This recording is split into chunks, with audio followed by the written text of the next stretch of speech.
Les élections se sont bien passées et telle personne a été élue, n'est-ce pas? Et la CENI proclame autre chose, n'est-ce pas? Alléluia! Comme si vous dormiez.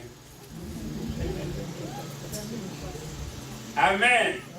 Il est vivant. Il est vivant. Il est ressuscité. Il est ressuscité. Il est vivant. Il est ressuscité. Dis.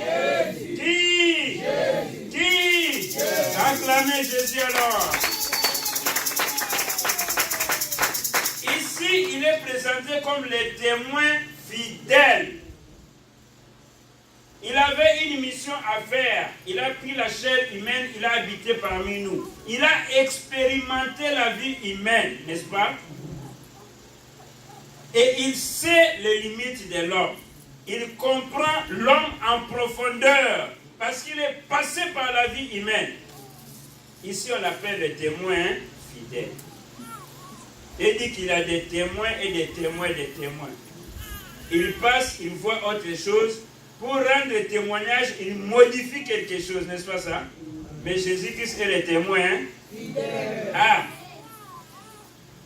La Bible nous dit le premier-né des morts. Celui qui était vivant, il est mort, après il est ressuscité.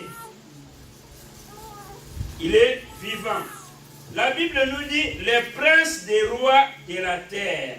J'espère que vous les tenez tous, n'est-ce pas?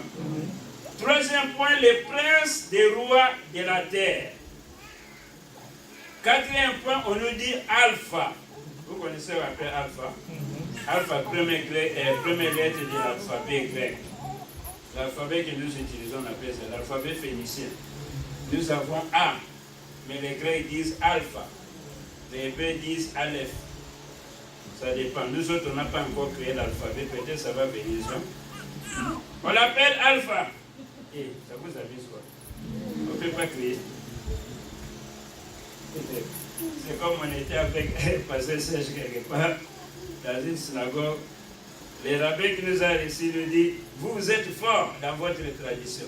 Nous autres, notre tradition est écrite, mais votre tradition est orale. On ne peut pas laisser toujours oral, on va créer sur notre alphabet. Il est l'alpha, donc on dit, c'est lui qui est avant toutes les choses. Il est encore l'oméga, donc cela dit que c'est lui qui subsiste après toutes les choses. Acclamons pour l'alpha et l'oméga. Il est l'alpha et l'oméga. Il existe avant toutes choses et il existe aussi après toutes les choses. Il est encore appelé le Seigneur Dieu.